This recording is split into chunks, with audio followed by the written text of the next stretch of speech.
మిమ్మల్ని ఒక మాట అడుగుతాను, టకమని సమాధానం చెప్పండి. దేవుని బిడ్డలకు మనుషుల దయ అవసరమా కాదా? మీరు బీపీ తెచ్చుకోవద్దు, అదే నేను చెప్పేది. తొందరపడి చెప్పొద్దు. నేనేం చెప్పబోతున్నాను అది వినకుండా టకమని చెప్తే అట్ట. ఇంకోసారి, అన్యులకు కాదు నేను చెప్పే మాట, దేవుని బిడ్డలకి, దేవుని నమ్ముకున్న దేవుని బిడ్డలకి మనుషుల దయ అవసరమా? అవసరం అన్న వాళ్ళ చేతులు ఎత్తండి, సర్దించండి. అవసరం లేదు సార్, దేవుని దయ ఉంటే మనకేం కావాలా, దేవుని దయ మనకు చాలు అన్న వాళ్ళ చేతులు ఎత్తండి. అందుకే మీ కుటుంబాల్లో కొట్లాటలు జరుగుతున్నాయి. ఎవరితో సమాధానం లేకపోవటానికి కారణం ఏంటంటే ఇందుకే. విన్నారా? లోకంలో బ్రతికేటప్పుడు ప్రతి క్రైస్తవుడికి మనుషుల దయ ఉండాలి, దేవుని దయ ఉండాలి. అయితే మనుషుల దయ కంటే మొదట దేవుని దయను పొందుకోవాలి. లోకంలో బ్రతికేటప్పుడు ఇప్పుడు భర్త దయ దొరకకుండా, భర్త దయ లేకపోతే భార్య ఆ ఇంట్లో సంతోషంగా బ్రతకగలిగిద్దా? భార్య దయ భర్త మీదకి లేకపోతే, తల్లిదండ్రుల దయ పిల్లల మీదకి లేకపోతే, నాయకుల దయ ఆ సంస్థలో పనిచేసే పనివారి మీద లేకపోతే ఆ వాతావరణం శాంతియుతంగా ఉంటుందా, కలవరంతో ఉంటుందా? సో ప్రతి క్రైస్తవుడు, నాకు దేవుని దయ ఉంటే చాలు, ఆడు దయ ఉంటే ఎంత, లేకపోతే ఎంత, వీడు ప్రేమిస్తే ఎంత, ప్రేమించకపోతే ఎంత, ఆడు మంచిగా ఉంటే ఎంత, మంచిగా ఉండకపోతే ఎంత, ఈ మితిమీరిన మాటలే సంసారాలు కూలుస్తూ ఉంటాయి.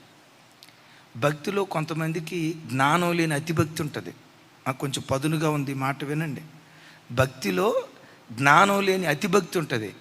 ఈ అతిభక్తి కలిగిన క్రైస్తవులు కొంతమంది భక్తిపరులే సమాజంలో ఎలా బ్రతకాలో తెలియక చేతులారా ఈ నీతి కలిగిన, భక్తి కలిగిన ప్రజలు లోక ప్రజలకు శత్రువులుగా మారిపోతున్నారు. అలాగని చెడ్డోళ్ళ? నో. భక్తిహీనుల? నో. కుటుంబ ప్రార్థన లేదా? అన్నీ రెగ్యులర్గా జరుగుతాయి కానీ భక్తి కలిగిన వాళ్ళే కొంతమంది లోకస్తులకు, బంధువులకు ఎందుకు శత్రువులుగా ఉంటారో తెలుసా? ఆ పరిపక్వత లేక. ప్రతి క్రైస్తవుడు దేవుని దయ పొందుకోవాలి, మనుషుల దయ పొందుకోవాలి. అన్నా మీరు సొంత మాటలు చెప్తే మేము ఒప్పుకోం, మాకు బైబిల్లో ఆధారం చూపించండి.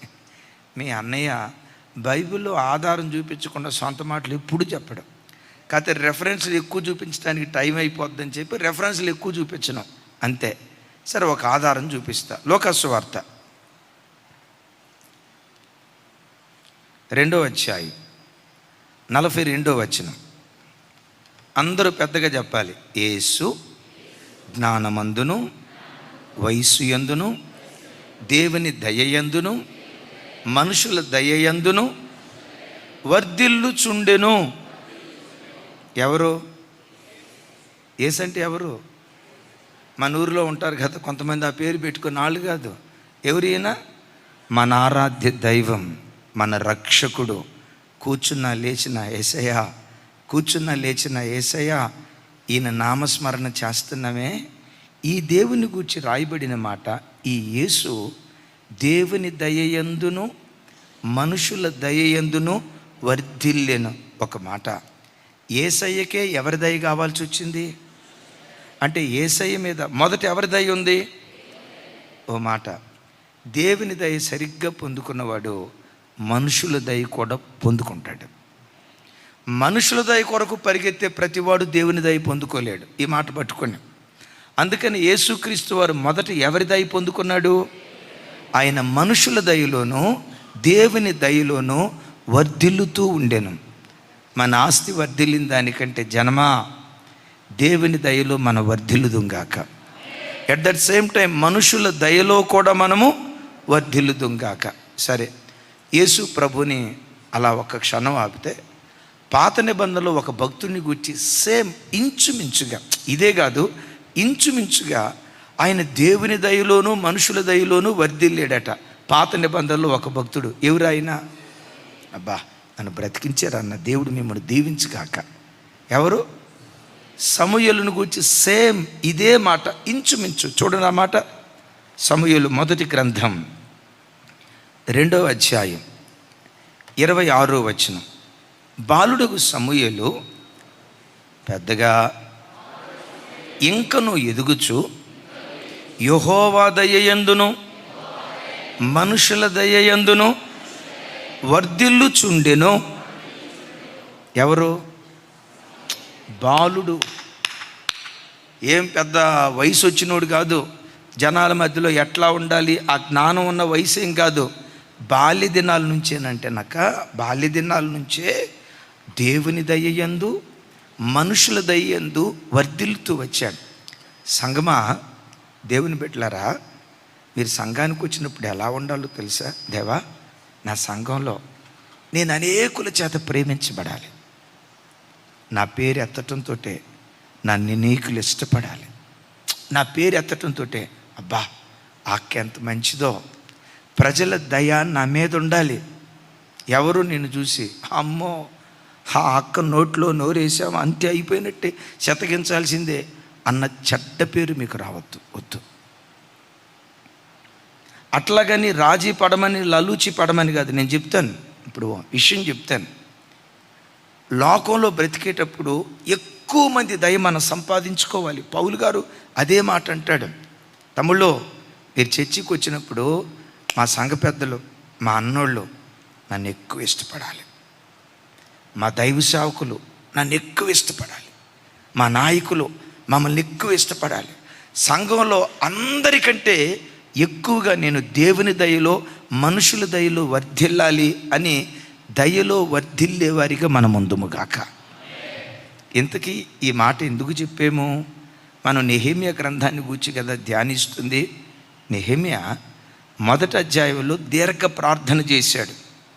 యెరూషలేములో గుమ్మములు కాలిపోయాయ్యా, ప్రాకారాలు పడిపోయాయ్యా, పట్టణం అగ్ని చేత కాల్చబడిందయ్యా అని చెప్పి, దేవా అవి కట్టించు అనలా, ఆ ప్రాకారాలు నిలవబెట్టు అని అనలా. ఇంత సుదీర్ఘ 10 వచనాల ప్రార్థన దేని కొరకు చేశాడో 11వ వచనంలో కంక్లూజన్ ఇస్తాడు.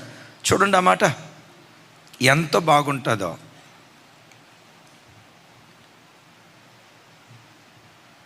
విన్నారా? చదవండి ఆ మాట. రాజు మైకులో చదువు.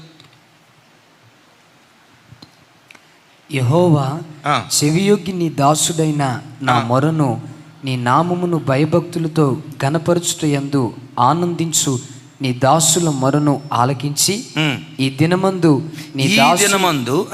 నీ దాసుని ఆలోచన సఫలపరిచి ఈ మనుష్యుడు నా యందు దయ చూపునట్లు అనుగ్రహించుమని నిన్ను బతిమాలు కొనుచున్నాను అని ప్రార్థించి తిని, నేను రాజునకు గిన్నె అందించువాడనై ఉంటిని. నా వైపు చూడండి. నెహెమ్యా ప్రార్థన చేస్తున్నాడు. దేని కొరకు ఇది ఇంత సుదీర్ఘమైన ప్రార్థన చేశాడంటే కంక్లూజన్, ఈ మనుషుడు నా యందు దయచూపునట్లు అనుగ్రహించుము అని దేవునిని బ్రతిమలాడుకుంటున్నాడు. ఒకసారి నా వైపు చూసి చెప్పండి. ఈ మనుష్యుడు నా యందు దయచూపునట్లు. ఏ మనుషుడు? ఆ దేశాన్ని పరిపాలన చేస్తే అర్థహశస్త రాజున్నాడే, ఈ మనుషుడు నా యందు దయచూపునట్లుగా నీవు అనుగ్రహించు అని దేవుని సన్నిధిలో తాను ప్రార్థన చేస్తున్నాడు. ఇప్పుడు చెప్పండి, మనుషుల దయ మనకు అవసరమా కాదా? ఇంతకు దేని కొరకు ప్రార్థన చేశాడు? ఆ మనుషుని దయ నా మీద ఉండాలయ్యా అని మనుషుని దయ కొరకు నెహెమ్యా ఏడ్చినట్లుగా దేవుని లేఖనాలు చూస్తున్నాం. దైవజనమా, ఒక వ్యక్తి మనుషుల దయలోనైనా దేవుని దయలోనన్నా వర్ధిల్లాలంటే బైబిల్ అంతట్లో మనం చూస్తే ఈ 4 సుగుణాలు మనం కలిగి ఉంటే దేవుని దయలో వర్ధిల్లుతాం, మనుషుల దయలో కూడా మనం వర్ధిల్లుతాం. మొట్టమొదటి మాట ఏంటో తెలుసా? దయకు మూలం దేవుడు, దయకు మూలం ప్రార్థన. ఇప్పుడు దయ చూపించమని ఈయన డైరెక్ట్గా రాజు దగ్గరికి వెళ్ళి శంషాగిరి కొట్ల, గ్యాస్ కొట్ల, రాజాతి రాజా, రాజగంభీర, రాజమార్తాండ, నీ అంత సూర్యుడు, వీరుడు, ధీరుడు ఇంకొకరు లేరని గ్యాస్ కొట్టే కార్యక్రమం చేయాల. విన్నారా? ఆ గ్యాస్ కొట్టే కార్యక్రమం ద్వారా ప్రజల దయ పొందుకున్నాం అనుకోండి. బెలూన్కి గ్యాస్ కొట్టాం. నా వైపు చూడాలరా తల్లి. బెలూన్కు ఫుల్గా గ్యాస్ కొట్టాం, పిన్నీస్తో ఇట్లా అంటంతో ఏమైపోద్ది? నీ పొగడ్త ద్వారా మనిషి దయ పొందుకోవాలని ప్రయత్నం చేసావనుకో, ఏదో ఒకసారి అది తుస్సు అయిపోద్ది, ఏదో ఒకరోజు పరిస్థితి అయిపోద్ది. ఆ దయ ఎక్కడి నుంచి పుట్టాలో తెలుసా? దేవునిలో నుంచి పుట్టాలి. ఒక వ్యక్తి పట్ల మరో వ్యక్తికి ఇష్టం అంటే దయతో కూడిన ఇష్టం, పనికిమాలిన ఇష్టాలు కాదు నేను చెప్పేది. ఒక వ్యక్తి పట్ల మరొక వ్యక్తి హృదయంలో ప్రేమ పుట్టాలంటే నా దేవుని వాక్యం అంటుంది, ఏలయనగా ప్రేమ దేవుని మూలముగా పుడుతుంది. మీలో ఎవరైనా ఈ మాట అంటున్నారా? ఎందుకో నాన్న, నేను అందరిని ఇష్టపడతా కానీ నన్ను ఎవరు ఇష్టపడరన్నా, నేను అందరితో ప్రేమగా ఉంటా కానీ నన్ను ఎవరు ప్రేమగా చూడరన్నా, నేను అందరితో ఆప్యాయంగా ఉంటా కానీ అదేంటో నాన్న నా దగ్గరకు వచ్చేసరికి నాకు ఎవరు ఆప్యాయతను పంచరన్నా. క్రైస్తవుడి మాట అనకూడదు. దేవా, ప్రేమ నీ మూలంగా పుడతాదని వాక్యంలో రాయబడింది కదా. చెప్పండి ఈ మాట. ప్రేమ కాదు ఏలయనగా ప్రేమ దేవుని మూలంగా పుడుతుంది. అంటే ప్రేమ ఎవరి మూలంగా పుడుతుందట? దేవుని మూలంగా పుడుతుందని వాక్యం రూల్డ్ అవుట్. ఈ మాట రాయబడింది. ఇప్పుడు నీ భర్త నిన్ను ద్వేషిస్తున్నాడంటే, నీ ఉద్యోగ స్థలంలో నీ అధికారి నిన్ను ద్వేషిస్తున్నాడంటే ఒకసారి క్వశ్చన్ చేసుకో. అయ్యా, హృదయంలో ప్రేమ పుట్టించగలిగిన వాడివి నీవు కదా, దయ పుట్టించగలిగిన వాడివి నీవు కదా. అయ్యా, నా పట్ల ఆ వ్యక్తి హృదయంలో దయ పుట్టించు, ప్రేమ పుట్టించయ్యా నువ్వు ప్రార్థన చేస్తే నీ ప్రార్థన ద్వారా శత్రువు గుండెల్లో కూడా ప్రేమను పుట్టించడానికి దేవుడు శక్తి కలిగిన వాడు. నా వైపు చూడండి. ఈ మనుషుడు నా యందు దయ చూపునట్లు అనుగ్రహించయ్యా అని అన్నాడు. రాజు హృదయము నా పట్ల దయగా ఉండాలని రాజాతి రాజుకు నెహెమ్యా ఎందుకు ప్రార్థన చేశాడు తెలుసా? నెహెమ్యాకు ఒక సంగతి తెలుసు. రాజు హృదయము యెహోవా చేతిలో నీటి కాలువ, ఆయన తన చిత్త వృత్తి చొప్పున ఆయన తిప్పుతూ ఉంటాడు. హృదయాన్ని కఠినపరచటం ఆయన వశమే, మాంసపు ముద్దలాగా మెత్తగా మార్చటం ఇది దేవుని వశమే. ఏదైనా నీ చేతిలోనే ఉందయ్యా. రాజు హృదయము నీ చేతిలో నీటి కాలువ. విన్నారా? ఎక్కడ రాసింది ఈ మాట? సామెతల గ్రంథం 21:1. అందరూ చూడాలి. యెహోవా చేతిలో రాజు హృదయము నీటి కాలువ వలె ఉన్నది, ఆయన తన చిత్త వృత్తి చొప్పున దానిని త్రిప్పును. సింపుల్గా మీకు అర్థమయ్యేటట్టు చెప్పాలంటే నాగార్జున సాగర్ డ్యామ్ ఎంతమందికి తెలుసు? మీరు తెలుగు వాళ్ళ అమెరికా వాళ్ళ మాట అక్కమని చెప్పలే. నాగార్జున సాగర్ డ్యామ్ ఎంతమందికి తెలుసో? ఆల్మోస్ట్ అందరికీ తెలుసు కదా. ఆ డ్యామ్ దగ్గర గేట్లు ఉంటాయి. కుడి కాలువ గేటు, ఎడమ కాలువ గేటు, తూర్పు కాలువ గేటు, పడమటి కాలువ గేటు, ఉత్తర కాలువ గేటు, దక్షిణ కాలువ గేటు, గేట్లు ఉంటాయి.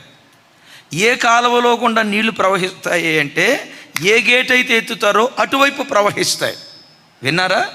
నాగార్జున సాగర్ డ్యాములో నీళ్ళు ఎట్లా ఉన్నాయో, ఏ గేట్ ఎత్తితే ఆ కాలువ గుండా నీళ్ళు ఎలా ప్రవహిస్తాయో, దేవుడు ఎవరి హృదయాన్ని మెత్తని చేస్తాడో ఆ హృదయం నీ పట్ల ప్రేమగా ప్రవర్తించడం ప్రారంభిస్తుంది. ఎవడి హృదయాన్ని కఠినపరుస్తాడో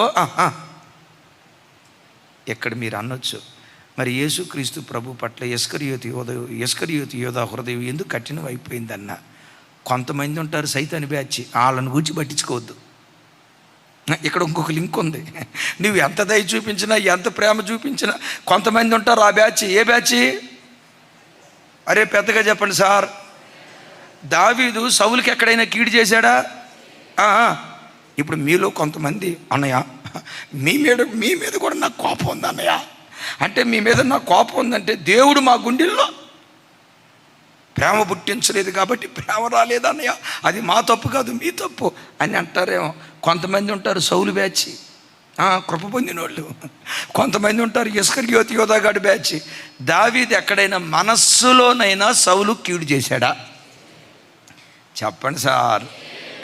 కానీ సౌలు ఏనాడైనా దావీదు పట్ల ప్రేమ చూపించాడా? యేసు ప్రభు ఇస్కరియోతు యోధాకి ఎప్పుడైనా కాఠిన్యాన్ని చూపించాడా? మరి ఎందుకు ఇస్కరియోతు యోధా అట్లా ప్రవర్తించాడు? మీరు అనుకోవచ్చు, అన్నయ్య మరి నేను చాలామందికి ప్రేమ చూపిస్తున్నా కానీ కొంతమంది ఎందుకు నాకు శత్రువులు అయ్యారు? అవుతారు. దావీదుకి అయ్యారు కదా, అవుతారు.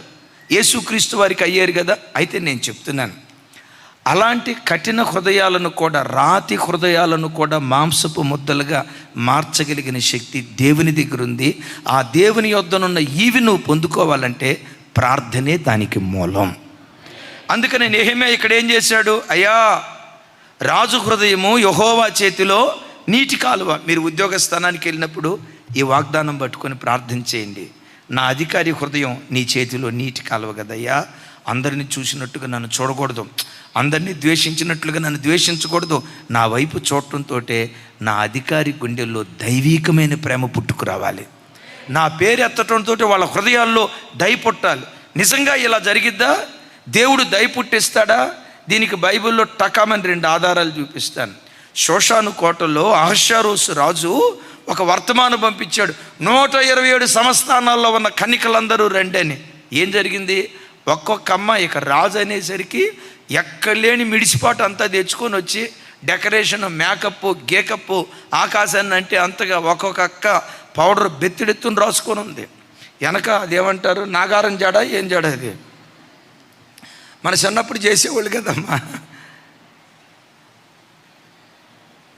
ఏదో అంటారు కదక్క, అదేనా? అబ్బో, నేను మరిచిపోవాలి. అయితే నాగారం జాడ, అది ఒక రకమైన జడేసి ఒక్కొక్క అక్క ర్యాంప్ మీద నడిచినట్టుగా నడుస్తుంది. రాజు నన్ను చూడటంతో అబ్బబ్బబ్బబ్బబ్బబ్బబ్బా, నన్ను చూడటంతో అసలు ఇక ఆగిపోవాలా అన్నట్లుగా ఒక్కొక్క అక్క బెత్తిడెత్తి మేకప్ వేసుకొని వచ్చింది. ఏ ఆడపిల్లని చూసినా రాజు మనసులో దయబొట్ల. ఈ చిత్రం ఏంటో తెలుసా? తల్లి ఎస్తేరు అలా బయలుదేరి నడుచుకుంటూ వస్తూ ఉంటే ఆవిడెవరో తెలియదు, తల్లి ఎవరో తెలియదు, తండ్రి ఎవరో తెలియదు, జన్మస్థానం ఏంటో తెలియదు. ఎస్తేరును చూడటంతో రాజు హృదయంలో దయ పుట్టిందట. ఆమెన్. కాలాలు మారినా మారని దేవుడు నీ ఉద్యోగ స్థలంలో కూడా దేవుడు ఈ కార్యం చేయాలి. నీ పని స్థలంలో కూడా ఈ కార్యం చేయాలి. నిన్ను చూడటంతో ఆ అధికారి హృదయంలో ఒక దైవికమైన ప్రేమ. నువ్వు సంఘానికి వచ్చినప్పుడు మిమ్మల్ని నడిపించే మీ నాయకులు, అబ్బాబ్బా ఆ అక్కుంది ఎస్తేరక్క, ఆ అక్కుంది పద్మక్క, అబ్బాబ్బా ఆ చెల్లుంది పలాంచి, అబ్బా ఎంత భక్తి, ఎంత నేను చూడటంతో అసలు నీ పేరు ఎత్తటంతో అధికారుల హృదయాల్లో దయ పుట్టేటట్లుగా బ్రతకాలి. ఏ క్రైస్తవుడు వెర్రిగా ఆడు ప్రేమిస్తే అంత, ప్రేమించకపోతే అంత, సార్ ఆడు దయ నాకు అవసరంలా, అందుకని ఇట్ అయిపోతాయి కొన్ని కుటుంబాలు. అట్లా అన్నద్దు. నేను దేవుని దయలో వర్ధిల్లాలి, మనుషుల దయలో వర్ధిల్లేటువంటి వారిగా ఉండాలి. యేసయ్యకు మహిమ కలుగును గాక. ఎంతోమంది కన్యకలు వచ్చినా రాజు ఎవరిని చూసినప్పుడు హృదయంలో దయ పుట్టింది మీకు తెలుసా? తర్వాత ఎస్తేరుకి కబురు పంపిస్తాడు మొర్దెకై, ఇది పరిస్థితి అని. ఆ తల్లి ఏం చేసిందో తెలుసా? 3 రోజులు ఉపవాస ప్రార్థన చేసుకుంది. ఎవరితో మాట్లాడటానికి? రాజు కాదు, ఇంకో పదం చెప్పండి. అది అది అది ఎవరితో మాట్లాడటానికి? భర్తతో మాట్లాడటానికి 3 రోజులు ఉపవాసం ఉంది. ఆమె ఉపవాసం ఉండటమే కాకుండా షోషాను కోటలో ఉన్న మొర్దెకైని 127 సంస్థానాలలో ఉన్న యూదులందరినీ ఉపవాసం ఉండమంది. అమ్మ ఎవరి దగ్గరికి వెళ్ళటానికి? రాజు దగ్గరికా? రాజు నీ భర్త కదమ్మా. నేనంట, ఏ భార్యకైనా భర్త దగ్గర స్వతంత్రం ఉంటుందా ఉండదా? దీని గురించి ఎక్కువ చెప్పను, టకామని చెప్పండి, చెప్పండి గట్టిగా. చాలా కుటుంబాల్లో చూడండి, భర్తను అడగకుండా భార్య ఏదైనా చేయగలిగిద్ది. కానీ వాయిదాలు అన్నయ్య ఉంటాడు కదా, వారాలు అన్నయ్య, అదే రోజుకి ఎంత కట్టే అన్నయ్య ఉంటాడు చూసారా, భర్తను అడగకుండా సిస్టర్ కొనగలిగిద్ది. కానీ భార్యను అడగకుండా మా వాడు ఒక పని చేయలేడు. వింటారా? ఎంత గంభీరమైన విగ్రహమైన సుధాకర్ అన్న 6 అడుగులు ఎత్తు అయి ఉండొచ్చు, రత్నక్క దగ్గర మాత్రం డూడు బసవన్నే అని నేను అనుకుంటున్నా. మిమ్మల్ని అంటలా, ఆ పక్కనున్న ఎబినేజర్ అన్న అంతే అన్న, కాదా ఎబినేజర్ అన్న అవునా కాదా? నోటితో చెప్తే నాకు అర్థం కాదు, కానీ అవునంటే ఇట్లా అనండి, కాదంటే ఇట్లా అనండి. అది చెప్పండి. జాకబ్ అన్న అంతే, ప్రపంచంలో ఏ ఇంట్లోనన్నా జరిగేది అదే. విన్నారా?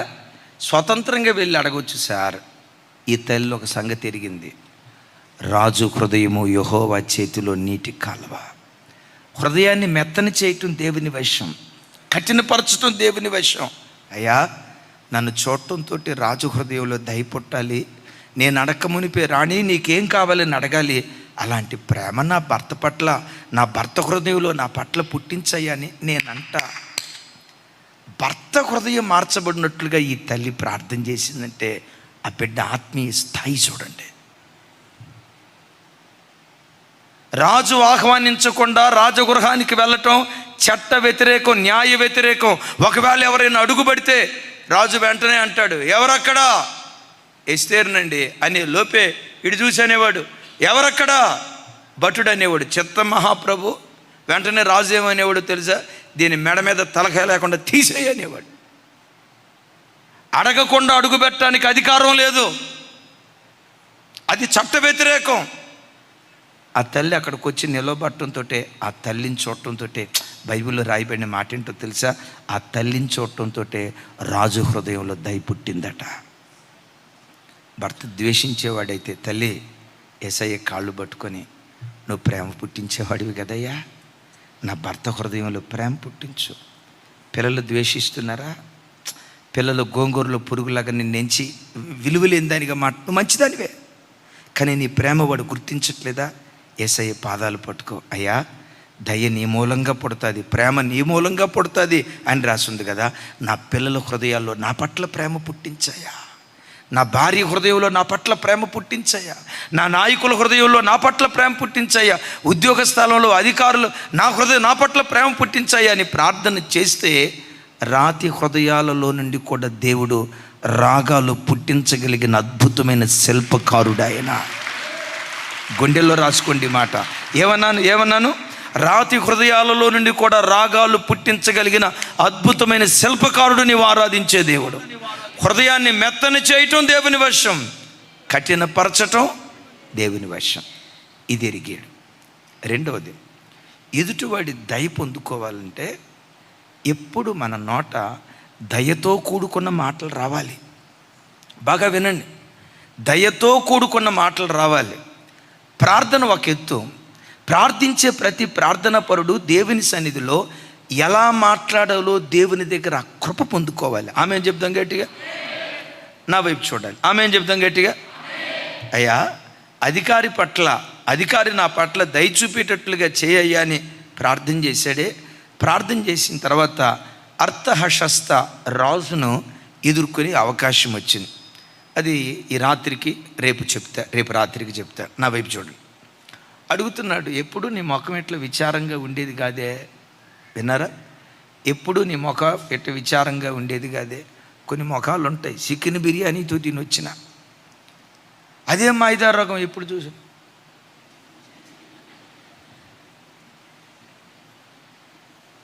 అట్టుండొద్దు ఉద్యోగ స్థలంలో. రాత్రికి రేపు చెప్తా. ఎక్కడ ఏ పని చేస్తున్నా లేడి పిల్లలాగా చెంగుమని ఎగురుతో గంతులేస్తా తిరగాలి దేవుని బిడ్డలో. హెబ్రీ స్త్రీలు నీరసం బ్యాచా, సురికైన బ్యాచా? పెద్దగా చెప్పాలి సార్. కొంతమంది 3 పూట్ల భోజనం చేస్తారు ఇప్పుడు. ఉద్యోగ స్థలంలో అట్టుండొద్దు. సరే, రేపు రాత్రికి చెప్తా. ఒకసారి నా వైపు చూడండి. నువ్వు ఎప్పుడు విచారంగా ఉండేవాడు కాదే, ఏంటి రోజు ఇట్టున్నావు, ఎందుకు ఇట్లా ఉంది అని అంటే అక్కడ నెహిమ్యా వాడిన పదజాలం చూడండి అన్నమాట. 2వ అధ్యాయం 4వ వచనం 5వ వచనం. నేను త్వరగా చెప్తాను, సమయానికి ముగిస్తాను. 21 దినాలు కదా ఉపవాస ప్రార్థనలో, మిమ్మల్ని ఎక్కువసేపు కూర్చోబెట్టను. అయితే మీరు త్వరగా వస్తే మరి మంచిది. అప్పుడు రాజు, ఏమి కావలసి నీవు మనవి చేయుచున్నావని నన్ను అడుగగా, నేను ఆకాశమందలి దేవునికి ప్రార్థన చేసి. ఇందాక దాకా ఏం చేశాడు? మరలా ఇక్కడ ఏం చేస్తున్నాడు? అది రేపో ఎల్లుండో చెప్తా, వినండి. మరలా ప్రార్థన చేస్తున్నాడు. అసలు ఎలాంటి ఆత్మీయ స్థితితో చూడండి. బాబు నీకేం కావాలి అని అడిగేలోపు వెంటనే దొరికింది అవకాశం అని ఆఫర్ స్టార్ట్ చేయలా, మరలా ప్రార్థన చేస్తున్నాడట. ప్రార్థన చేసి రాజు సముఖమందు నా వైపు చూడండి, రాజుతో నీ సముఖమందు నేను దయ పొందిన యెడల, ఆ మాట తీరు చూడండి, నీ సముఖమందు నేను దయ పొందిన యెడల నా పితరుల సమాధులుండు పట్టణమునకు, నా పితరుల సమాధులుండు పట్టణమునకు తిరిగి కట్టునట్లుగా నన్ను యోధాదేశమునకు పంపుమని వేడుకొనుచున్నానని నేను మనవి చేసి తిని. వేడుకుంటున్నాడట, విన్నారా? నా పట్ల దయచూపు అని అడుగుతున్నాడట. అక్కడ ఒక సెంటిమెంట్ డైలాగ్ వాడాడు. ప్రాకారాలు పడిపోయాయి, ఆ సంగతి ఇక్కడ చెప్పాడా? యెరూషలేము గుమ్మములు అగ్ని చేత కాల్చబడ్డాయి, ఆ సంగతి చెప్పాడా? పితరుల సమాధులు ఉన్న పట్టణం పాడైపోయింది, ఇది కూడా విన్నాడు. ఈ మూడిట్లో ఏ సంగతి చెప్పి మాట్లాడుతున్నాడు? ఇప్పుడు గవర్నమెంట్ వాళ్ళు ఇల్లు పడగొట్టారటండే అన్నదానికి ఎక్కువ సానుభూతి వస్తుందా? నా వైపు చూడాలి. ఇల్లు పడగొట్టారు అన్నదానికి సానుభూతి వస్తుందా? ఆ ఇంటి ప్రాకారం పడగొట్టారు, కాంపౌండ్ వాళ్ళు పడగొట్టారు అనేదానికి సానుభూతి వస్తుందా? అరే రే అక్కడ ముస్లిం సమాధులు ఉంటే ముస్లిం సమాధులన్నీ తొలగించేసి రోడ్డు వేసారంట్రా, క్రైస్తవుల సమాధులంతా తొలగించేసి రోడ్లు వేసారంట్రా, హిందూ సమాధులు ఉంటే వాటన్నిటిని తవ్వేసేసి రోడ్డు వేసారట్రా అనేదానికి సానుభూతి ఎక్కువ వస్తుందా? ప్రజలు దేని సీరియస్గా తీసుకుంటారు? అసలు సమాధిని టచ్ చేస్తే అల్లాడిపోతారా లేదా? నా మాట చెప్పాలి, త్వరగా సమాధానం చెప్పాలి. సమాధి అనేది సెంటిమెంట్ కదా, సెంటిమెంట్తో కొట్టాడు. మా పితరుల సమాధులు ఉన్న పట్టణాలు తవ్వేశారు సార్ అంటూ, ఎవడురా పాపాత్ముడు? సమాధులు తవ్వాడా? ఎవడురా పాపాత్ముడు? నేనంట, నెహెమ్యా ఇంత కుయుక్తితో మాట్లాడే మాట కాదు ఇది. మళ్ళీ ఇక్కడ చూడండి, సల్లకొచ్చి ముందు దాసి పెట్టే బ్యాచ్ కాదు ఇది. ఈ మాటనండి, కుయుక్తి తంత్రంతో కూడుకున్న మాట కాదు. నీ సముఖమందున్న నా పట్ల దయచూపయ్యా, నా పితరుల సమాధులున్న పట్టణం ఇట్లా అయిపోయిందయ్యా, దాన్ని తిరిగి కట్టించేటట్లుగా.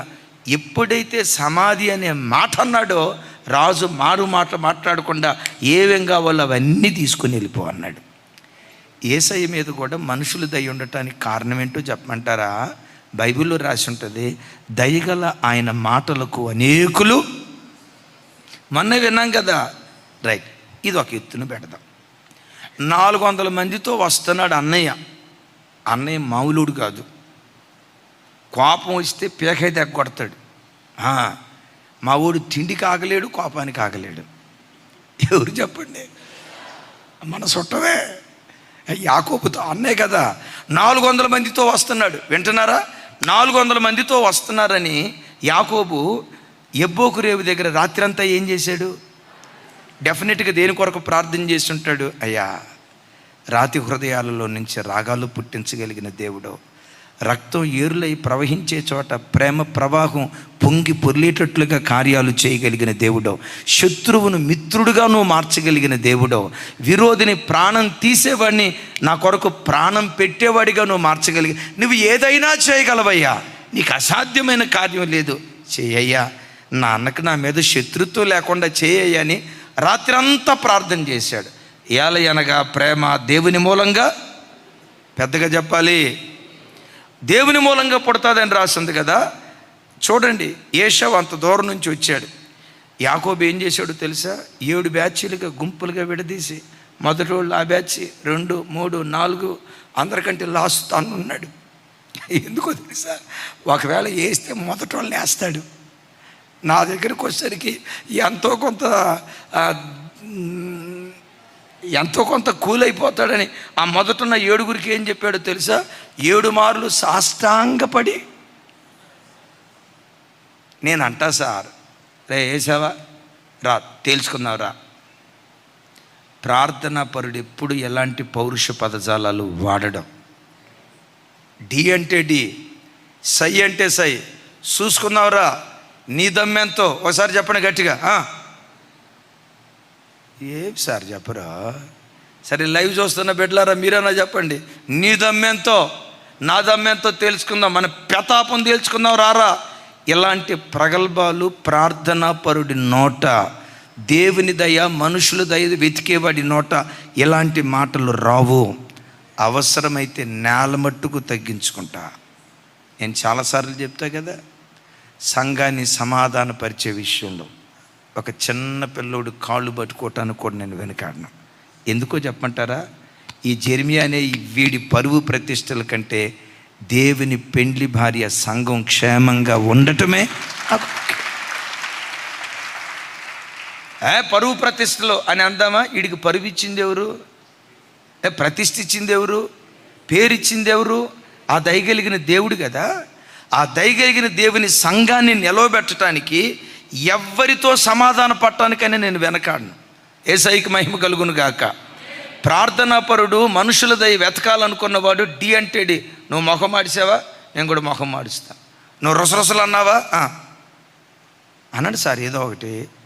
నేను జార్జ్ అని చెప్పారు కదా, శనివారం చెప్పారు కదా, వాళ్ళేమో మోషే మీద రాళ్ళు రువ్వాలని ప్రయత్నం చేస్తే మోషే అహరోన్లు ఏం చేశారట? కత్తులు ఖడ్గాలు పట్టుకున్నారా? సాగిలు పడ్డారు.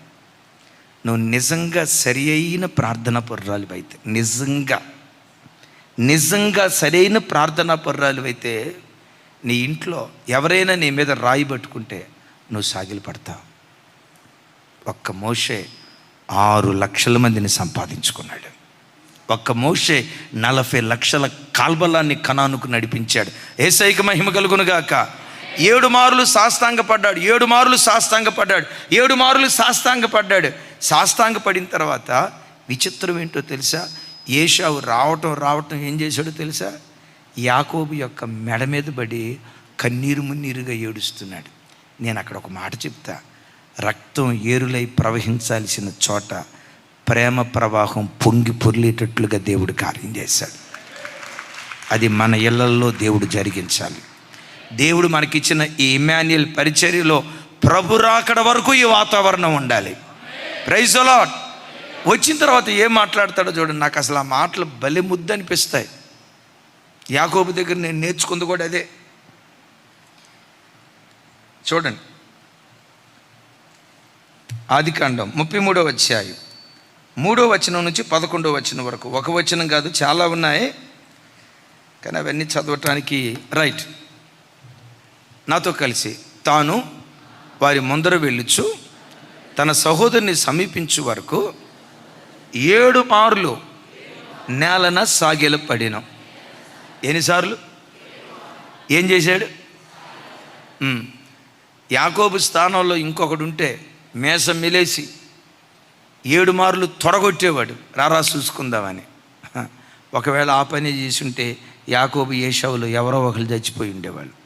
యాకోబు నేటికి చరిత్ర పుటల్లో ఉండటానికి కారణం 7 మార్లు సాగిలు పడ్డాడు. 4వ వచనం. అప్పుడు ఏశావు అతన్ని ఎదుర్కొన్న పరిగెత్తి, అబ్బాబ్బాబ్బాబ్బా అతన్ని ఎదుర్కొన్న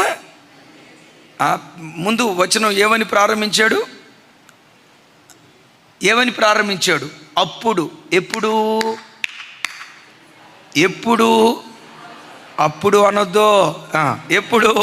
7 మార్లు సాగిలు పడినప్పుడు, నేల మట్టుకు తగ్గించుకున్నప్పుడు, జస్ట్ ఐ యామ్ డస్ట్ అని నేల మట్టుకు తగ్గించుకున్నప్పుడు శత్రువే పరిగెత్తుకుంటా వచ్చి కౌగిలించుకొని మెడ మీద పడి ముద్దు పెట్టుకొనిను వారిద్దరూ కన్నీరు విడిచిరి. చప్పలు కొడితే యేసయ్యకు స్తోత్రాలు చెప్దాం. మనం బ్రతుకుతున్న ప్రాంతాల్లో ఇలాంటి దివ్యమైన వాతావరణం దేవుడిచ్చునుగాక.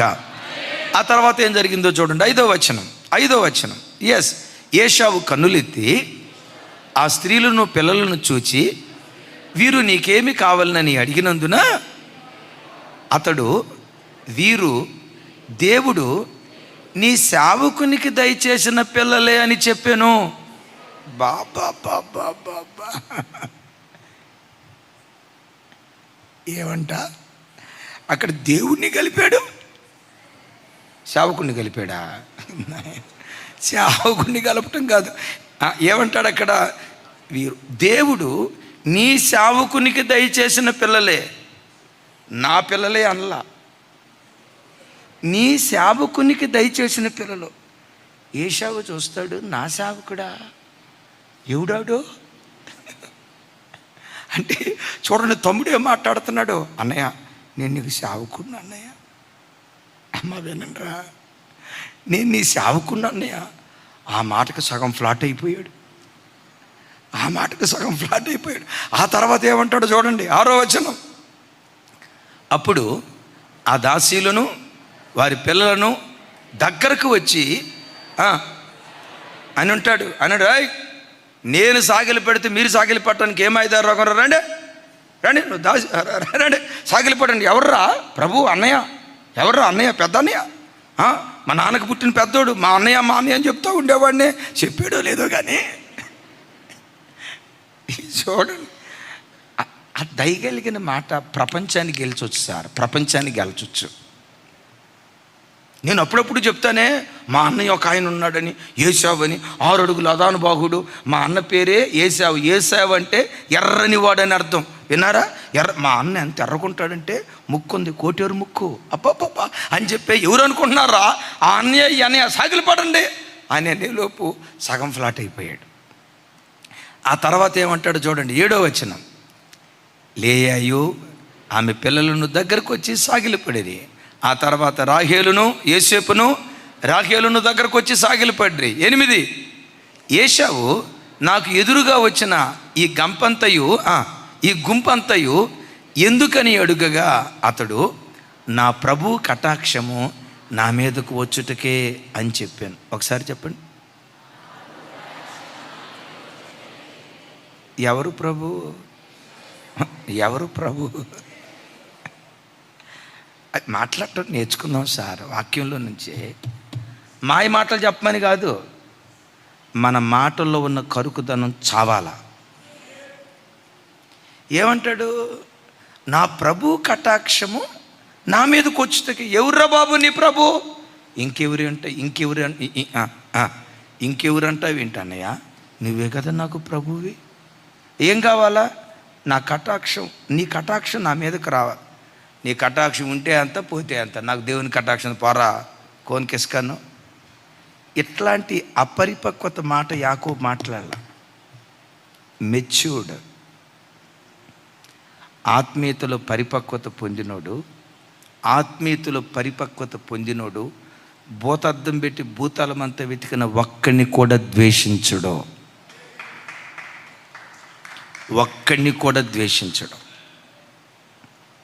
ఆ మెచ్యూరిటీ లెవెల్. మిమ్మల్ని అడుగుతా, ఈ భూలోకంలో యేసయ్యకి శత్రువు ఎవరు చెప్పండి? సైతాను గారు కూడా యేసయ్యకి శత్రువు కాదు. ఆడొచ్చి ఈరోజు పశ్చాత్తాపడిన వెంటనే క్షమిస్తాడు యేసయ్య. యేసయ్యకి మహిమ కలుగును గాక. నా ప్రభు కటాక్షం నా మీదకు వచ్చుటకే అని అనేను. 9వ వచనం. ఏశావు, సహోదరుడా నాకు కావలసినదంతా ఉంది, నీది నీవే ఉంచుకునమని చెప్పాను. 10వ వచనం.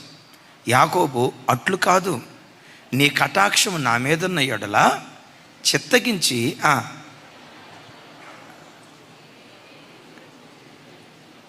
దేవుని ముఖము చూసినట్టు నీకు ముఖము చూచి తిని. అబ్బా చూడండి తల్లి, మన డైలాగులు ఎట్టుంటాయో తెలుసా? ఆడు ముఖం చూడు, సుంచెలకలు పెట్టేవాడు ముఖం అన్నట్టుంది. ఆడు ముఖం చూడు, దొంగ కోళ్ళు పెట్టేవాడు ముఖం అన్నట్టుంది. ఈ మాటలే లేనిపోయిన గొడవలకు కారణం. అసలు చూడండి సార్, అబ్బా నా ప్రభు ముఖం చూసినట్టుంది అయ్యా నీ ముఖం అని అన్నాను. భర్త రుసరుసలాడుతున్నాడు, ముఖం చూసి అచ్చం దేవుని ముఖం ఉన్నట్టుంది అయ్యా అని అను. చూడండి ఆ పదజాలం. నీ కటాక్షము నా మీదకు వచ్చుటకే చిత్తగించి నా చేత చిత్తగించి. ఆ పదజాలం చూడండి. దయగలిగిన మాటలు మాట్లాడేవాడు ఎప్పుడు మనుషులు దయ పొందుకుంటాడు. పెద్దగా చెప్దాం ఆమేన్. నంబర్ వన్ దయ యొక్క మూలస్థానం దేవుడే. రెండవది, దయ యొక్క మూలస్థానం దయగల మాటలే. నంబర్ 3, దయ యొక్క మూలస్థానం ఓర్పు. ఈ మాట చెప్పి ఇది జస్ట్ కొంచెమే ఇస్తాను వివరణ. చూడండి ఒకసారి. అపోస్తలుడైన పౌలు వారు కొరింథీ సంఘానికి ఉత్తరం రాస్తూ భలే చక్కటి మాట అంటాడు. భలే చక్కటి మాట. కొరింథీలకు రాసిన మొదటి పత్రిక 9వ అధ్యాయం 19వ వచనం నుంచి 22వ వచనం వరకు. నేను అందరి విషయము స్వతంత్రుడై ఉన్నను, ఎక్కువ మందిని సంపాదించుటకై అందరికీ నన్ను నేనే దాసునిగా చేసుకుంటుని. కోట చప్పలు కొడుతూ దేవునికి స్తోత్రాలు చెప్తాం. కిషోర్ అన్న, పౌలు గారు తను తాను ఏం చేసుకున్నాడట? బిడ్డలారా చూడండి, మందిరంలో మీరు ఎక్కువ మంది దయ పొందాలంటే మందిరం దాసురాలుగా మారిపోండి, దాసీలుగా మారిపోండి, దాసులుగా మారిపోండి. అపోస్తలుడైన పౌలు కంటే గొప్పవాడు ఎవరు? ఒకవేళ మీరు అంటారు నేను దాసుడు అవటం ఏంటన్నా, మా కులం ఏంటో తెలీదా, మా ఉద్యోగం ఏంటో తెలీదా, హైదరాబాదులో 3 ఇళ్ళునే నాకు 2 కొడుకులు, ఒక్కొక్కడికి 1,00,000, ఇంకొకరికి 1,50,000, 2 నెలలు వాళ్ళిద్దరి జీతం చూస్తే 2,50,000, 2,50,000 రూపాయలు నెలకు నా పిల్లలు సంపాదిస్తూ ఉంటే నాది 1,00,000, మొత్తం కలిపి 3.5 లక్షలు. ఇంటి అద్దె 1,00,000 రూపాయలు వస్తాయి, మొత్తం కలిపి 4 లక్షలు, 5 లక్షలు. నేను దేవుని మందిరానికి నెలకొచ్చి 50,000 రూపాయలు దశంభాగం ఇస్తా. ఆడికి నెలకొచ్చి 50,000 కాదు కదా, 5,000 రూపాయలు జీతగాడు. ఆడికి నేను దాసుని కావాలా? కావాలి. పౌలు ఎంత గొప్పోడు కదక్క. అసలు ఆయన చాలా విషయాలు అక్కడ ఉంటాయి, నాకు టైం లేదు, తర్వాత మీరు చదువుకోండి. ఓ తమ్ముడు ఆగక్కడ. ఎక్కువ మందిని సంపాదించుటకై అందరికీ నన్ను నేనే దాసునిగా చేసుకుంటుని. అడుగు ప్రభుని, సంఘంలో నేను దాసిగా ఉండాలి. నేను ఎప్పుడు చెప్తా కదా, సంఘంలో మనం తల్లిలాగా ఉండాలి కానీ అత్తలాగా ఉండకూడదు, తల్లిలాగా ఉండాలి కానీ కోడల్లాగా ఉండకూడదు, తల్లిలాగా ఉండాలి కానీ కొడుకు కూతురులాగా ఉండకూడదు, తల్లిలాగా ఉండాలి కానీ మామయ్యలాగా అస్సలు ఉండకూడదు. విన్నారా? అందరం గమనించండి. ఇంట్లో అందరికీ దాసి పని చేసేది ఎవరు? ఇంట్లో దాసి పని చేసేది ఎవరు? అందరికంటే ముందు లేచేది ఎవరు? అందరికంటే ఆలస్యంగా పండుకునేది ఎవరు? బండ చాకిరి చేసేది ఎవరు? ఇంట్లో దాసిలాగా పనిచేసేది తల్లే. అపోస్తలుడైన పౌలు వారు రోమా పౌరసత్వం కలిగి పరిసయ్య తెగకు చెందినవాడై, ఇశ్రాయేలీయుడై, బెన్యామీను గోత్రానికి చెందినవాడై, గమాలియేలు పాదముల దగ్గర ధర్మశాస్త్రాన్ని పారాయణం చేసిన ఎంత గొప్ప విద్యావేత్త. రోమీల దగ్గరికి వచ్చి రోమీని అంటాడు, కింద అంటాడు. యూదుల దగ్గరికి వస్తే యూదుని అంటాడు, దాసులకు దాసుడిని అంటాడు, స్వతంత్రులకు స్వతంత్రుడిని అంటాడు, పెద్దోళ్ళకు పెద్దోడిని, పిల్లోళ్ళకి పిల్లోడిని. నేను అందరిలో ఒకడిగా ఉన్నా, నన్ను నేను దాసునిగా చేసుకున్నా. దాసుడు ఎలా ఉంటాడో పౌలు గారి మాటలోనే చూద్దాం. చూడండి, కొరింథీయులకు రాసిన మొదటి పత్రిక 4వ అధ్యాయం 11వ వచనం నుంచి 13వ వచనం వరకు భలే ఉంటుంది అన్నమాట. ఈ గడియ వరకు ఆకలి దప్పులు గలవారము, దిగంబరులము, పిడిగుద్దులు తినుచున్నాము, నిలువరమైన నివాసము లేక ఉన్నాము, స్వహస్తాలతో పనిచేసి కష్టపడుచున్నాము, నిందించబడియు దీవించుచున్నాము, హింసించబడియు ఓర్చుకొనుచున్నాము, దూషింపబడియు బతిమాలు కొనుచున్నాము, లోకమునకు మురికిగా అందరికీ పెంటగా ఇప్పటి వరకు ఎంచబడి ఉన్నాము. నా వైపు చూడండి. పౌలు వారిని ఆ రోజుల్లో కొంతమంది ప్రజలు ఎలా చూశారట? మురికిగా. ఎలా చూశారట? పెంటగా. ఆ పదాలు చెప్పుకోవడానికి కొంచెం ఇబ్బందిగా ఉన్నా, పెంటను ఎలా అసహించు అని అంటాం కదా. పౌలు కనపడితే అంత అసహించుకున్నారు. అసహించుకున్న వారిని పౌలు గారు ఏం చేశాడట? దూషించిన వారిని పౌలు గారు ఏం చేశాడట? బాబు అట్లా కాదు నాయన, అట్లా కాదు నాయన, అట్లా కాదు నాయన, గడ్డం పట్టుకుని బ్రతిమలాడాడు. ఈ స్థాయికి ఒక సేవకుడు ఎదిగితే, ఈ స్థాయికి ఒక సేవకురాలు ఎదిగితే, ఆ సేవకుల చేతి నీడలో లక్షల కొలది ప్రజలు బ్రతకటానికి దేవుడు కృప చూపిస్తారు. ఈ స్థాయికి విశ్వాసులు, ప్రత్యేకంగా సంఘ పెద్దలు ఎదిగితే, ఈ స్థాయికి సంఘానికి వచ్చే ప్రతి బిడ్డ ఎదిగితే, నేను అంటా సార్, సంఘాల్లో గొడవలు ఉంటాయా? సంఘాల్లో వివాదాలు ఉంటాయా? సంఘాల్లో రాజకీయాలు ఉంటాయా? సంఘాల్లో కుట్రలు ఉంటాయా? సంఘాల్లో కొట్లాట్లు ఉంటాయా? అసలు వివాదాలు ఉంటాయా? ఇలాంటి మనస్తత్వం ఉంటే సంఘం ఎలా ఉంటుందో తెలుసా? ఉద్యానవనం కంటే మరీ అద్భుతంగా ఉండటానికి దేవుడు కృప చూపిస్తాడు. 4th వన్, దయకు మూలం దేవుడే. దయకు మూలం దయగల మాట, దయకు మూలం ఓర్పు. ఓర్పు కలిగిన స్త్రీ ఎక్కువ మందిని సంపాదించుకుంటుంది. విన్నారా? ఓర్పు కలిగిన సేవకుడు ఎక్కువ మందిని సంపాదించుకుంటాడు. ఏదైనా ఒక్క మాట అన్నాం అనుకోండి, కొంతమంది మొఖాలు, నేను ఎప్పుడప్పుడు చెప్తా కదా, టచ్ స్క్రీన్ రంగులు మారిపోయినట్టుగా కొంతమంది మొఖాలు రంగులు మారిపోతాయి. ఉన్నపాటున ముఖం మారిపోద్ది. ఇట్లా ముఖాలు మార్చేవాడు అస్సలు ప్రజల దయ పొందుకోడు. ఎదుటోడు ఏమన్నా ఎట్లా ఉండాలి తెలుసా? సన్నాసుడురా, ఏమన్నారా? తిటి సమయాలు ఎట్లాగే అంటావండి. సరే తమ్ముడు, నన్ను అట్లా అర్థం చేసుకున్నావా? ఒకవేళ నేను చెడ్డోడినేమో, నేను మంచోడు అయ్యేటట్టుగా ప్రార్థన చేయి తమ్ముడు, నేను మంచోడు అయ్యేటట్టుగా నా కొరకు విజ్ఞాపన చేయి తమ్ముడు అని నువ్వు గెలుచుకోలేని హృదయం అంటూ ఏది ఉండదు. అన్నయ్య ఎంత చేసినా కూడా మరి కొంతమంది ఉన్నారు, ఇస్కరియోతు యోధాలు ఉంటారు. మరి ఏం చేద్దాం?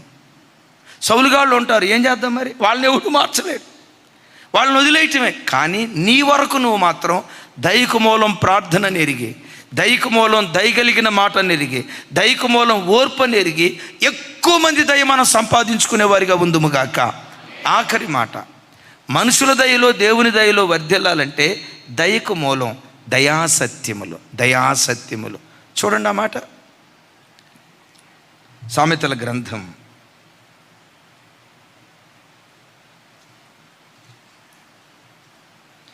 3వ అధ్యాయం 3-4 వచనాలు. దయను సత్యమును ఎన్నడును నిన్ను విడిచిపోనివ్వకము, వాటిని కంఠభూషణముగా ధరించుకొనుము, నీ హృదయమును పలక మీద వాటిని రాసుకొనుము. 4వ వచనం, అప్పుడు దేవుని దృష్టి యందును మనుషుల దృష్టి యందును నీవు దయనుంది మంచి వాడవని పెంచుకొందువు. చప్పలు కొడితే యేసయ్యకు స్తోత్రాలు చెప్దాం. గట్టిగా గట్టిగా గట్టిగా చప్పలు కొడుతూ స్తోత్రాలు చెప్దాం. ఎవరి దృష్టి యందు? దేవుని దృష్టి యందు మనుషుల దృష్టి యందు దయ పొంది మంచి వాడవని పెంచుకొందువు అని అన్నాడు. ఎప్పుడు? దయను సత్యమును కంఠహారంగా ధరించాలి. అంటే నువ్వు ఎదుటివాడి పట్ల దయ చూపావనుకో, నీ పట్ల వాళ్ళు దయ చూపేటట్లుగా దేవుడు చేస్తాడు. దయగల వారిపై దేవుడు దయ చూపిస్తాడు అన్న మాట మనం ఎరుగుదాం కదా. అలాగని దయ చూపాలని, సాత్వికంగా మాట్లాడాలని ఎవరు ఏ తప్పు చేసినా, నాయనా తాగుతున్నావా? అయ్యో ఈరోజు తాగటానికి డబ్బులు లేవా? అయ్యో నేను ఇస్తా బ్రదరు, ఈ 100 రూపాయలు తీసుకెళ్ళి తాగు. ఎందుకు బ్రదర్ ఇట్లా 100 రూపాయలు ఇచ్చే తాగుబోతాడు కంటే మీరే చెప్పారు కదా నా దయ చూపాలని.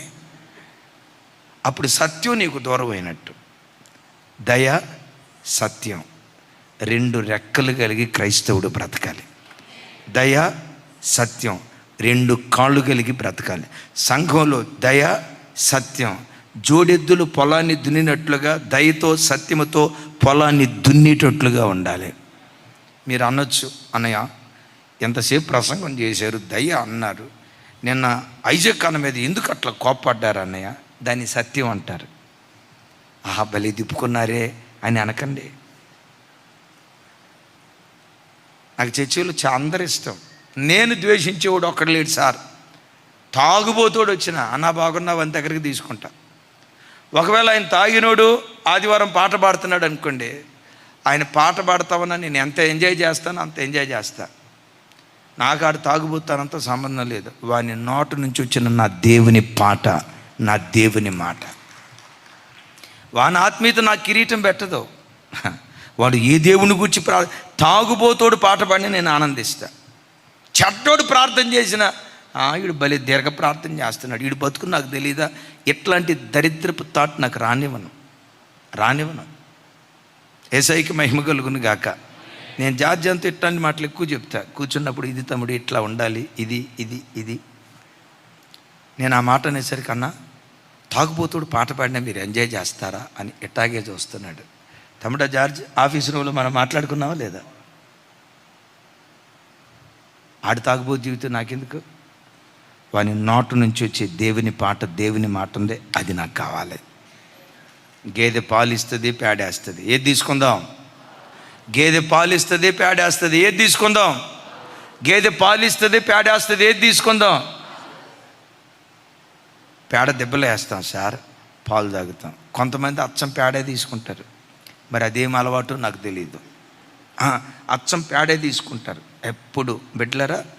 ఎట్ దట్ సేమ్ టైం అలాగని చెప్పి ఏం చేస్తావన్న దయ చూపించాలి. నువ్వు తిరుగుతావా చర్చికి వచ్చి, తప్పుడు చేసే పర్లేదు తమ్ముడా దయ చూపించమన్నాడు. నో, దయే, సత్యం సత్యమే. అప్పుడేం చేయాలి? వాక్యపు సత్యాన్ని తీసుకొని తప్పో మందిరానికి వచ్చేలా నువ్వు చేయకూడదు. చెలే, ప్రభుని ఆరాధించే మనం, జీవము కలిగిన దేవుని, పరిశుద్ధుడైన దేవుణ్ణి ఆరాధించే మనం ఇలా ప్రవర్తించకూడదు అని గద్దించు. గద్దించినంతసేపే కోపం. ఆ గద్దించిన తర్వాత కూడా ముఖం ఇట్లాగే పెట్టుకొని రసరసలాడుతూ ఉండొద్దు. ఆ మూమెంట్, ఆ క్షణం, ఆ తర్వాత కడిగేసుకోవాలి. ఆ మనిషి కనపడదు. తమ్ముడు బాగున్నారా? రాజు బ్రదర్ బాగున్నారా? రాజ్యాలు బాగున్నాయా? చెల్లి బాగుందా? రాజా చెల్లి బాగుందా? పిల్లలు బాగున్నారా? నాన్న బాగున్నాడా? ఊర్లో, ఆ ఊర్లో ఆ కాయల పేరేంటి? మీ ఊరు వచ్చాం కదా తమ్ముడా, కాఫీ కాయలు. అదే కాఫీ ఏదా? కాఫీ మంచి భూస్వామి అన్న, మామూలుడు ఏం కాదు, చూడటానికి సాధారణంగా ఉన్నాడు కానీ, సాధారణంగా ఏమి లేడు కానీ మంచి పొలం. అయితే చూడండి తమ్ముడు బాగున్నారా? చెల్లి బాగుందా? అమ్మ బాగున్నావా?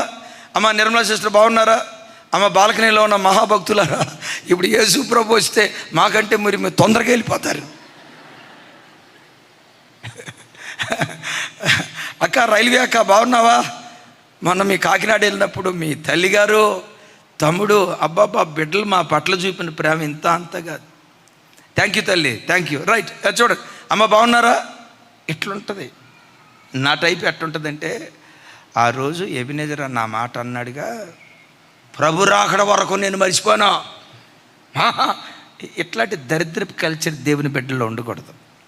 ఎట్ దట్ సేమ్ టైం దయ అని చెప్పి ఏం చేసినా సవరదీసే కార్యక్రమం ఉండకూడదు. చర్చిలో ఇర్మియాన్న ఉండాలి, జ్యోతక్క ఉండాలా. ఆ రెండు గుణాలు మీ లోపట ఉండాలా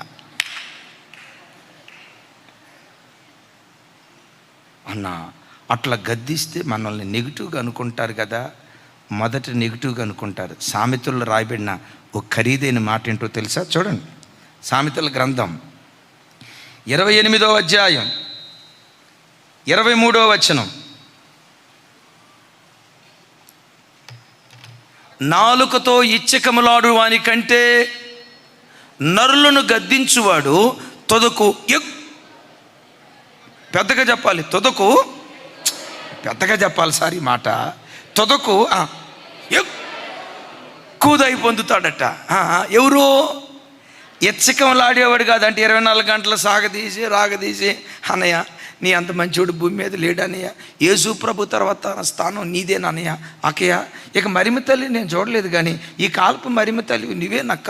అకులా పిచ్చుకల్లాలు నేను చూడలేదు కానీ మీ భార్యాభర్తలే అకులా పిచ్చుకల్ల అక్క అని 24 గంటలు ఈ కార్యక్రమం చేసేవాడు అనుకోండి. ఇచ్చకములాడు వాని కంటే నరులను గద్దించువాడు తొదకు ఎక్కువ దయ పొందుతాడు. అక్కడ ఒక పదజాలం వాడాడు, ఏమంటాడు? తొదకు అంటే, తొదకు అంటే గద్దించినప్పుడు దొరకదో. ఈ అక్క ఎప్పుడు రసరసలాడుతూ ఉంటుంది, పద్దాకలు గద్దిస్తూ ఉంటుంది, అట్ట చేయకూడదు ఇట్ట చేయకూడదు అని అంటుంది, పద్దాకలు ఎక్కిట్టాగే అంటుంది అని మొదట్లో వానికి బాధ అనిపించినా, ఒక వయసు వచ్చిన తర్వాత అబ్బా ఆ గద్దింపే కదా నన్ను నిలవబెట్టింది. మీ అందరిని ఒక మాట అడుగుతా, మన చిన్నతనంలో మన అమ్మా నాన్న తిట్టుకున్నావా లేదా? గద్దించిన అమ్మా నాన్నల్ని మనసులో లోపట ఏదన్నా అనుకున్నావా లేదా? అనుకున్నామన్న వాళ్ళు చేతులు ఎత్తండి. ఎత్తలేదంటే మీ అంత పుణ్యాత్ములు భూమి మీద లేరు కదా. అయితే ఇప్పుడేమనుకుంటామో తెలుసా? నాన్న గద్దింపేగా అక్క, అమ్మ గద్దింపే కదా నాకు ఇంత క్రమశిక్షణ నేర్పింది. ఒకసారి మా సారు నన్ను కొట్టాడు. ఈ వంట వండే కర్ర ఉంది చూసారా, హాస్టల్లో కమాటీగా పనిచేస్తా, ఆ అన్నం రుబ్బే అంటారు కదా, పప్పు గుత్తి కాదు, పప్పు గుత్తికి తాత కర్ర. తెడ్డు కాదన్నా, తెడ్డు ఎంత ఏముంటుంది, అది తెడ్డు కాదు. హాస్టల్ పిల్లకి అంత అన్నం వండాలంటే ఇంతలా కర్ర ఎంత పొడుగుంటుంది, దాంతో రోకల పండ కాదులే మరి ఊరుకో, కర్ర అంతే ఇక అది తెడ్డు కాదు ఇంకోటి కాదు. అది తీసుకొని వెళ్ళి హాస్టల్ మూలకు తీసుకెళ్ళి కొట్టాడు సార్. కొట్టి సాయంత్రం ఇంటికి రా అన్నాడు. నేను అనుకున్న రెండో కోట అక్కడ స్టార్ట్ అయితే అవనని. అప్పుడు ఏమనుకున్నానంటే హిట్లర్ ఎవరో కాదురా, ఈయనే ఆ వంశంలో పుట్టాడు. కానీ ఇప్పుడేమనుకుంటాను తెలుసా, నా తోటి వయస్కులు నా గ్రామంలో చెడిపోయిన వాళ్ళు ఉన్నారు, తాగుబోతులు, అందరూ అట్లా లేరు, తిరుగుబోతులు ఉన్నారు, జీవితం నాశనం అయిపోయిన వాళ్ళు ఉన్నారు. పల్లెటూరులో పుట్టి హైదరాబాదులో ఇంజనీరింగ్ చదువుకున్న వ్యక్తులు మా ఊర్లో ఎవరైనా ఉన్నారంటే మొట్టమొదటి వ్యక్తి నేనే. ఇప్పుడేమంటాను తెలుసా, ఆ తండ్రి గద్దింపే కదా. ఈ మాట వినండి, నాకు తెలుసు నన్ను ఎక్కువ ఇష్టపడతారా మీరు అక్కని ఎక్కువ ఇష్టపడతారా అంటే ఇద్దరిని ఎక్కువ ఇష్టపడతారు. కానీ ఒక కోణంలో చెప్పాలంటే నాకంటే అక్కనే ఎక్కువ మీరు ఇష్టపడాలి, ఇష్టపడతారు కూడా. అంటే నేనంటే ఇష్టపడరమ్మా, మన ప్రపంచం దేవుని కృప సరివదిలేసేయండి. గద్దిస్తారు. మనుషులను గద్దించేవాడు ఎప్పుడు తుదకు ఎక్కువ దయ పొందుకుంటాడు. మొదట్లో అబ్బాయి ఎప్పుడు తిడతా ఉంటాడు, నేను ఎప్పుడు తిడతా ఉంటాడు, ఎప్పుడు తప్పులే చెప్తాడు అని అనుకుంటాం. కానీ ఒక స్థాయి వచ్చిన తర్వాత ఆ అన్న గద్దింపే, ఆ అన్న దిద్దుబాటే, ఆ అక్క క్రమశిక్షణే ఈరోజు మంచి సేవకులుగా మమ్మల్ని నిలవబెట్టిందని హృదయమార ప్రభుని స్తుతిస్తూ చనిపోయిన టకమని లేచిన వెంటనే ఎవరి పేరు అంటారో తెలుసా, ఏసై పోతారో, ఏసై పేరు తర్వాత వచ్చేది మీకు జ్యోతక్క పేరే. మనుషులను గద్దించేవాడు తుదకు ఎక్కువ దయ పొందుతాడు. ఆఖరిగా ఎందుకన్నా మనుషుల దయ, దేవుని దయ ఉంటే సరిపోదా?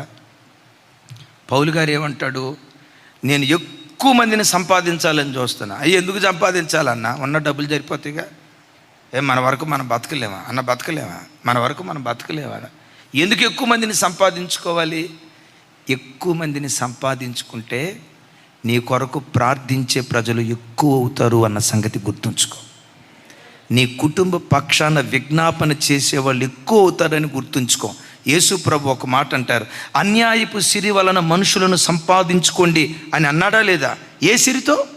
అన్యాయపు సిరి వలన మనుషులను సంపాదించుకోండి. ఎందుకు ఆ మాట అన్నాడు? బైబిల్లో ఒక మాట రాసింది, ఒకడు 1000 మందిని తరిమితే ఇద్దరు 10,000 మందిని తరుముతారు. సంఘంలో నీ కొరకు ప్రార్థించే ప్రార్థన పరులు ఇద్దరు ఉన్నారనుకో, 10,000 సమస్యలు తరిమిపోతాయి. ఇద్దరు కాదు, 2,000 మంది ప్రజల దయ పొందుకున్నావు. అప్పుడు నీ కొరకు ప్రార్థన చేసేవాళ్ళు ఎంతమంది ఉన్నట్లు లెక్క? పెద్దగా చెప్పండి సార్. ఆ 2,000 మంది కాకపోయినా 2,000 మందిలో 1000 మంది ప్రార్థన చేస్తారు కదా. వాళ్ళు మోకరించడంతో, దేవా కిషోర్ గారు నాయన, దేవా మా డాక్టర్ గారు ప్రభా, దేవా మా తమ్ముడు నాయన, దేవా మా కృష్ణ తమ్ముడు నాయన, దేవా మా ఐజాక్ బ్రదరు, దేవా మా నెహెమియా బ్రదరు, దేవా ఫలాన్ తమ్ముడు నాయన అని వాళ్ళు ప్రార్థన చేసేటప్పుడు ఏదో ఒక సందర్భంలో ప్రార్థన చేసుకుంటారు కదా. రోజుకొచ్చి 1000 మంది ప్రార్థన నీ కొరకు దేవుని సన్నిధిలో ధూపంలాగా చేరుతూ ఉంటే నీ కుటుంబ ఆత్మీయ స్థితి శిఖరాల మీద ఉండటానికి దేవుడు కృప చూపిస్తాడు. ఎప్పుడు 10 మంది నోట్లో నాలుకలాగా మనం నానాలి. చెడు కాదు, మంచికి భక్తి కలిగింది ప్రార్థన పర్రాలు. అలా 100 మంది నీ కొరకు ప్రార్థన చేస్తే, ఇప్పుడు చూడండి, మన పరిచర్య ఒక స్థాయికి వచ్చేదాకా నిదానంగా ఎదిగింది. నా వైపు చూడాలి. ఒక స్థాయికి వచ్చిన దాకా నిదానంగా ఎదిగింది. ఇప్పుడు ఏమవుతుందో తెలుసా? విస్ఫోటనం, ప్రభంజనంలాగా దేవుడు వ్యాపిస్తున్నాడు. ఎందుకో చెప్పంటారా? ఒకప్పుడు 1000 మంది ప్రార్థన చేస్తే ఈరోజు లైవ్లో నాకు తెలిసి 4,600 కుటుంబాలు చూస్తున్నాయి. ఇప్పుడు డ్యూటీలకు వెళ్ళి ఉంటారు, సోమవారం కదా, 4,700 మంది చూస్తున్నారు. ఆ తల్లులు ఏదో ఒక సందర్భంలో మన కొరకు ప్రార్థన చేస్తారా లేదా? అమ్మ లైవ్ చూస్తున్న బిడ్డలారా ప్రార్థన చేస్తారా లేదా? ప్రార్థన చేస్తామన్న వాళ్ళు చేతులు ఎత్తండి. అమ్మ జాన్సీ అమ్మ ఇంకా భోజనం చేస్తానే ఉన్నావా? మా కూడా ఒక ముద్ద పంపించి తల్లి. తుని భలే పెద్ద తల్లి, భలే ప్రేమ కలిగింది. ఎంతమంది బిడ్డలు మన కొరకు ప్రార్థన చేస్తారు అంటే మన కొరకు ప్రార్థన చేసే బిడ్డలను ఎంతమందిని సంపాదించుకున్నాం? అప్పుడు పరిచర్య ఏమైందో తెలుసా? ప్రభంజనంలాగా ప్రపంచాన్ని కదిలించేదిగా మారిపోద్ది. ముగిస్తున్నా. దేవుని బిడ్డలకు మనుషుల దయ కావాలా వద్దా? ఇంకెందుకు చెప్పరు? అట్లాగని మనుషుల దయ కొరకు పరిగెత్తొద్దు. అన్నిటికీ ముఖ్యం దేవుని దయ సంపాదించుకోవాలి, మనుషుల దయ సంపాదించుకోవాలి. వీటిలో అంతకంతకు వర్ధిల్లుదుగాక.